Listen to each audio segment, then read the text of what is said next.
Same peninsula, same language, same bloodline, but on one side there are lights, freedom, K-pop, and a life expectancy of 84. On the other side there is darkness, silence, and a system that decides a person's entire future before the first breath. This is the story of two babies born on the same day at the same moment, one in Seoul, one in Pyongyang. What happens next can change how anyone sees the world. In Seoul, baby A arrives in a country with one of the highest smartphone penetration rates on Earth. Her mother will spend the next year taking thousands of photos, every milestone captured, shared, remembered. She sleeps in a heated crib. She drinks formula engineered for her development. Every detail of those first months is designed to support growth. In Pyongyang, baby B is born into a country where 42% of children are chronically malnourished. His mother has no smartphone, no social media. She does not even know what Instagram is. The food he gets in his first years will shape his height, his cognition, and his immune system for life. The difference begins before either child can speak. By age 5, studies show North Korean children are on average 5 centimeters shorter than their South Korean counterparts. Same genetics, different system. That gap is not just about height.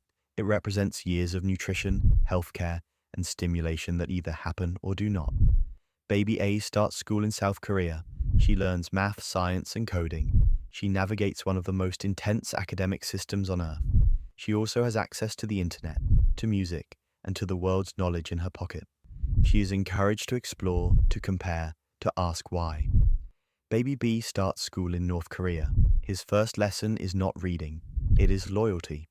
By age 7, he knows the story of Kim Il-sung before he knows basic arithmetic. Every textbook, every song, every drawing is designed to shape one thing: absolute devotion. In one classroom, curiosity is a skill. In the other, questioning can be dangerous. As the years pass, the split becomes a chasm. One child grows up surrounded by choice. The other grows up surrounded by rules. In Seoul, baby A sees paths open at every step. She can choose her university. She can choose her career, her religion, who she loves, where she travels. She holds a passport that gives access to 192 countries. The world feels close. In Pyongyang, baby B reaches 18 and is assigned his life, his job, his neighborhood. Even his future wife will likely be approved by the state. Travel is not a plan. It is a privilege rarely given. His passport, if he ever gets one, opens fewer than 30 borders. And attempting to leave without permission is a crime that could put 3 generations of his family in a labor camp. The Korean demilitarized zone is only 4 kilometers wide, a strip of land that can be crossed on foot in less than an hour. But the gap between these two lives might as well be infinite. Same DNA, same history, same mountains and rivers. Yet a 70-year political experiment has created 2 of the most different human experiences on the planet. Look again at the numbers. In the south, baby A will likely live to 84.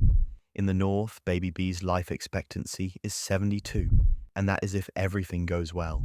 Those 12 years are not just statistics. They are birthdays, anniversaries, friendships, and memories that one side is likely to have and the other may never see. This is not ancient history. This is happening right now, tonight, to real people with real hopes and fears, and the only thing that separated their fates was a border drawn in 1953. A line on a map that turned neighbors into strangers and turned 2 babies into 2 completely different futures. Consider what that means. One side hears K-pop on the way to school and scrolls through global conversations in the palm of a hand. The other side hears songs written to praise a leader and learns that loyalty comes before logic. One side is taught to question everything. The other is taught that questioning is a risk. The stories of baby A and baby B are not just about countries. They're about systems that shape minds, bodies, and possibilities from the very first day. They are about how nutrition can decide height and cognition, how textbooks can decide what truth looks like, how a passport can decide the shape of a life. So take a step back and picture those 2 newborns again. Same moment, same peninsula. One surrounded by cameras and connection, warmed by a crib and supported by science. The other born into scarcity, where a lack of food can echo through every stage of development, and where loyalty is the first lesson learned. The DMZ is a narrow strip of land, but it separates 2 realities that barely resemble each other. It separates freedom of choice from assigned destiny. It separates open horizons from closed borders. It separates a life expectancy of 84 from a life expectancy of 72. In the end, the question is simple and impossible at the same time. If a single border can decide so much before a person takes their first breath, what would your life look like if you had been born on the other side?